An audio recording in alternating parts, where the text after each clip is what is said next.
everyone, and welcome back, guys, to another episode of my F1 2017 McLaren Honda career mode. And it has been a very, very long time, I'm not gonna lie, since we did the last episode of this career mode. Just a mix of sort of Project Cars 2, League Racing, and sort of just a little bit of, lack of interest of this game, if you will, over the last couple of weeks has led me to not do as much of this career mode. And I've got so many requests from you guys that I felt, it was probably time that I came back to this game and tried to, continue on with the first season. Now, I do obviously want to still continue with career mode, but it'll probably just be a little less over the next couple of weeks. But, I enjoyed this coming back to this game, I'm not going to lie. In the background, you have currently got free practice. It was taking a long time to get used to this McLaren Honda once more. We were able to get some good R&D points from free practice there. But yeah, I sort of forgot, although I was sort of a little bit reluctant to get back into this, I did quite enjoy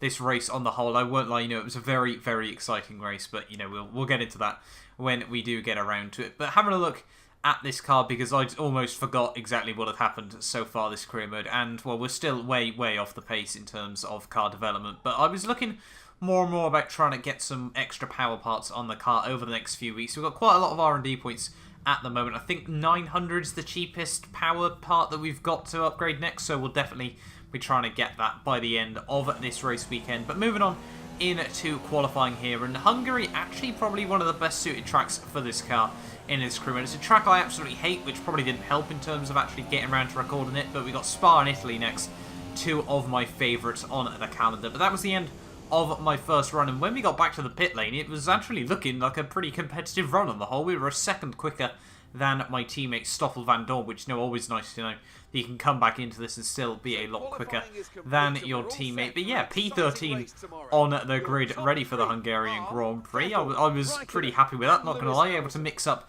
with, sort of the tail end of the midfield pack, if you will. So, I was quite happy with that on the whole.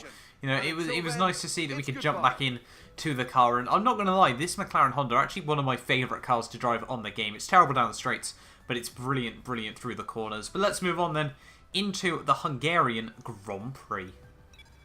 Then, after an exciting qualifying session yesterday, let's take a look at how the cars line up. Sebastian Vettel has a clear track ahead of him today. He starts in pole position, and Kimi Räikkönen completes the front row. Looking down the rest of the grid, we have Hamilton, Bottas, Max Verstappen, and Ricciardo, Massa, Perez, Hülkenberg, and Carlos Sainz, Stroll, and a McLaren, Kevin Magnussen, and Grosjean, Ocon, Palmer, Stoffel Van Dorn, and Pascal Wehrlein. Rixon and Daniel Kvyat completes the grid. And now, it's time to head down to the track. So here we are then on the grid, ready for the Hungarian Grand Prix. And strategy was going to be a very, very interesting one this race. I'm going to try to take the try and do a one-stop effectively. Unfortunately, the game wouldn't allow me to do a one-stop, but I'm going to try and drag a set of super softs as far as I can during the first stint, and then go mediums to the end. Going to fill the car with it 2 laps extra on the fuel. But here we are then on the grid, ready for the Hungarian Grand Prix. Almost my return to this McLaren Honda career, but it's 5 lights and it's lights out, and away we go, and off to once again a hugely wheel spinny start. We've actually got a bit of a better launch than Lance Stroll, but we've got the Haas cars piling on the pressure, going to have to cut Grosjean off. They're down in towards turn 1. They're going to try and keep it nice and clean down the inside of the Haas and Lance Stroll. They're on my outside, and we do actually move up into P11 of the Grand Prix there, so we've made gains at the start of this race. Only one place so far, but these first lap probably actually going to suit this McLaren quite well, a lot of high downforce circuits, so the potential to go for a couple of overtakes here as we move in towards Sector 2. Carlos Sainz on the inside here, up towards Turn 4, certainly not a typical overtaking place there, but Sainz very, very cautious. We, abuse all the curbs on the exit there, but right around the outside of Carlos Sainz, up now into the points of this Hungarian Grand Prix. Now we're going to dive it down the inside, and Nico Hülkenberg as well into the chicane there, so up into P9 of the Grand Prix here off the start. It's been quite successful, up nicely into the points here, and I think realistically points would be quite a nice aim to achieve in this Grand Prix. But yeah, a strong start there. He kept it nice and clean on the whole. We had a little bit of a risky move on Carlos Sainz, I'm not going to lie, but we made it work in the end, and that's sort of all that matters as we come on towards the end of lap 1 of the Grand Prix. We've got Sergio Perez just in front of me here with Felipe Massa, and then I just presume the Red Bulls, the Ferraris, and the Mercedes here. So it's going to be interesting to see how we were set to fare during these next couple of laps. But at the end of lap 1, the car was feeling good at the moment. You know, we were using the rich revs as well to try and keep up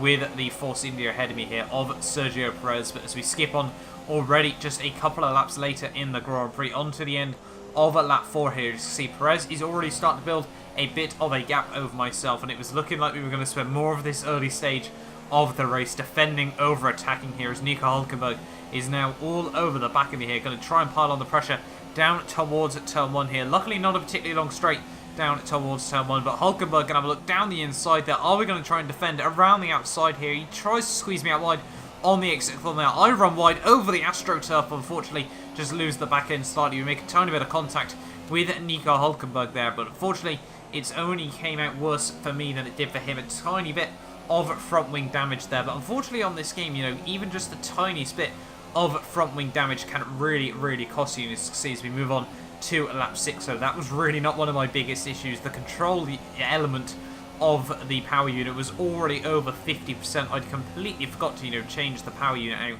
for this Grand Prix, so this was certainly not ideal. But, you know, probably one of the most ideal tracks, you know, almost forget about it, if you will. But yeah, I felt, you know, if we changed that, we could have actually been very strong in this Grand Prix. But on to lap 8, Carlos Sainz now piling on the pressure down towards turn 1. We've already had one, you know, car fly past. We're going to try and defend right around the outside of Carlos Sainz there. He does bail out on the exit of turn 1 there, so we do hold on to the, well, P10 in the Grand Prix for now, you know, holding on to 1 point there. But there's yellow flags out in Sector 2, and Valtteri Bottas has unfortunately retired from the Grand Prix there. That is certainly not what Mercedes needed moving on in towards the summer break of this career mode there. But Valtteri Bottas, the first retirement of the day, and by lap 10, after a couple of drivers have started making their pit stops here, we were up to P6 in the Grand Prix here. Carlos Sainz still piling on the pressure right behind me as we go down towards turn 1, but we've come out just, well, Ricciardo, sorry, has come out just in front of me at the moment. So, you know, we were looking quite good at the moment. We were starting to form a bit of a train behind me here, but, you know, we can sort of try and gloss over that and focus on, you know, looking ahead to forward throughout this Grand Prix rather than focusing on what is behind at this moment in time. But yeah, Carlos Sainz still piling on the pressure as we move on, you know, halfway through lap 11 of the Grand Prix. About a third of the way through this Grand Prix now, and as we skip on to lap 13, it was time for my first and hopefully only pit stop of the Grand Prix here as we try get the car through this horrible tight thin hairpin there, and now slowing it down nicely into the pit lane here. Going to try hopefully get a nice clean stop here. I did opt to change the front wing because I felt, you know, 20 laps on this set of tyres and 5 seconds worth of time you lose in the pits, you know, quarter of a second a lap quicker, and we will be able to make that time back. So I opted to change the front wing here. An 8.0 second pit stop was actually quite a competitive one, if I'm not mistaken there. We were able to just get out ahead before my teammate Van Dorn was able to get into the pit box there. But yeah, moving out then up in, well, down into P15 even, but, you know, we were going to try and go nice and long to the end of the Grand Prix, and a lot of drivers might even have to make 2 more pit stops in this race. So I was still feeling quietly confident at this moment in time, you know, potentially being able to claw back a few positions right at the very end of the Grand Prix. But as we skip on to lap 21, you know, we sort of got to that stage. Bit of an alternate strategy. The race did get a little lonely for myself, but there's a few drivers now in the pit lane. We've made up a couple of positions already due to a few drivers starting to make their pit stops, and, you know, it was looking now like more and more drivers were going to try and go right through to the very end of the Grand Prix here. But coming down to the end of the pit lane here, going to stay ahead of Esteban Ocon and Carlos Sainz here. So up now into P11, Lance Stroll now the car ahead of me, and we were just on the cusp of points in this Grand Prix. So this was starting to look quite comfortable for myself. You know, if we sort a couple more issues for a couple more drivers, then this could be looking very good for myself. But now as we skip on to the end of lap 24 here, and Nico Hülkenberg actually now has just come out behind Lance Stroll here, and this was absolutely perfect for me, you know, because Nico Hülkenberg on that set of super soft tyres, obviously both drivers trying to go right through to the very end of the Grand Prix. But if Hülkenberg could not get past Lance Stroll very easily, then, you know, if they could slow each other down, this could work out absolutely beautifully for me. You know, if I could potentially, you know, if he held down Stroll long enough, I could be looking like I could try and claim the last points in this Grand Prix. But we'd have to wait and see, as Esteban Ocon was closing in on me, and we also had to start worrying at this point about Sebastian Vettel. Now, he obviously had got pole position in this Grand Prix and was leading very comfortably at this moment in time, but, you know, he could potentially lap me in this Grand Prix. But on to lap 26, no idea what had happened to Kevin Magnussen here, but he was now just in front of me here, and this, was absolutely perfect for me. I didn't think we'd have the chance to score points this easily, but down in towards Sector 2 here, Magnussen with a bit of damage. We're going to dive it down the inside into Turn 5 there. Certainly not a typical place to be making overtakes there. Up now into the top 10 of the Grand Prix with 9 laps to go, but now we had Esteban Ocon all over the back of me here. Nico Hulkenberg still unable to jump Lance Stroll here, so we had so many different factors in this race that we were trying to concentrate on. We had lapped cars, cars lapping us, drivers in front of us trying to slow each other down, drivers behind me trying to make moves as well. So this was absolutely crucial, that we just tried to keep my head clear and focus on doing what, we were aiming to do. And at this point, I was thinking, if we could let Esteban Ocon through, he was looking very, very quick at this moment in time. If he could try and get up to Nico Hulkenberg and Lance Stroll, even once again, try and just hope that they can all get up with each other and really, really slow each other down. So Esteban Ocon, I'm not really going to put up much of a fight down towards turn 1. I'm going to give him the racing line, going to slot in behind him once more, and now we've just got to hope that Esteban Ocon absolutely flies through the next couple of laps of this Grand Prix. Very, very slow through turn 1 there, which I was a little bit annoyed about. I felt he could have taken that with a bit more speed, but 8 laps to go in this Grand Prix. Sebastian Vettel now, you can see, is actually closing in more and more. By lap 31, Jolyon Palmer, the car behind me, was now about to be lapped by Sebastian Vettel here, which meant that it was looking very tight if we'd only be able to get 34 or 35 laps out of this Grand Prix. But now, as you can see,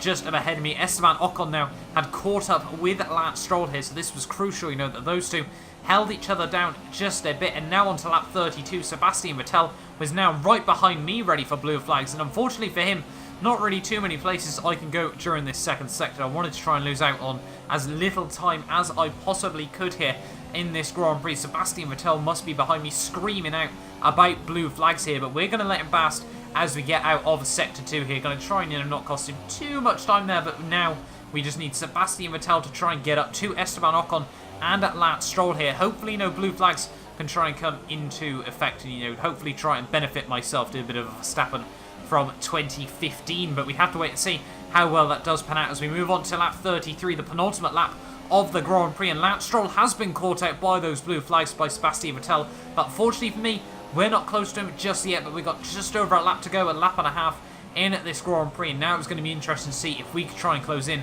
on Lance Stroll at this moment in time, coming through the second sector on this second to last lap of the Grand Prix, just trying to clip all the apexes as well as we could, the back end all over the shop as well, and as we come down in towards the final sector of this lap, all over the shop as we try and get as close to Lance Stroll as we possibly can.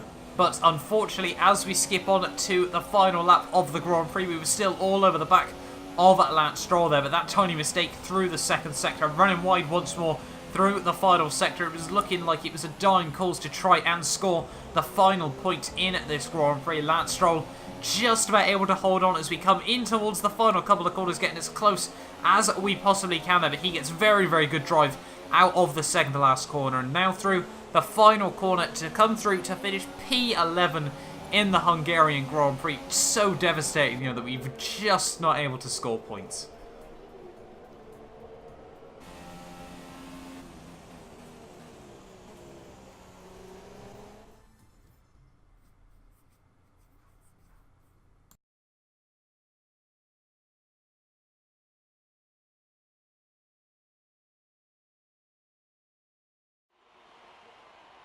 Great effort there from Ferrari to take the victory today. And I have to wonder, Anthony Davidson, just what set them apart from the competition here. The difference was clearly in the strategy. You could tell they'd done a lot of work on the pit wall to really optimise each stint and get the most out of the tyres. And it highlights just how much of a team sport this really is. But credit to the driver as well, though. There's no good having a well-oiled machine behind the scenes without a talented hound on the wheel, of course. So, here they come now, out onto the podium. Wherever you go, anywhere in the world, the prancing horse flags are dominant in the grandstands, and they're out in force again today.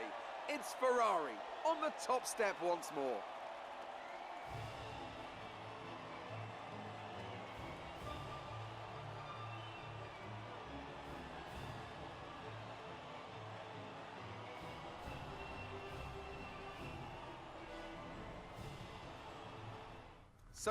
So there we are then, guys, the end of the Hungarian Grand Prix, and Sebastian Vettel able to take home quite a clear race victory there, 9 seconds ahead of Lewis Hamilton there. But Daniel Ricciardo doing very, very well to get up into P3 in the end. Kimi Räikkönen dropping down just a bit of time during that race to miss out on a podium position after a front row start, with Max Verstappen in P5. Sergio Perez 6th, as obviously Valtteri Bottas retired from the Grand Prix. Felipe Massa P7, Nico Hulkenberg P8, and Esteban Ocon Esteban Ocon, sorry, 9th, and Lance Stroll rounding out the point scorers there. But having a look at the drivers' standings, Lewis Hamilton has a 15-point lead over Sebastian Vettel, who is just 1 point clear of his teammate Kimi Räikkönen there. Daniel Ricciardo jumps his teammate Max Verstappen, as well as also Valtteri Bottas dropping down a couple of positions in the Grand Prix. But apart from that, the only other change was Lance Stroll jumping Jolyon Palmer. And then in the Constructors, Ferrari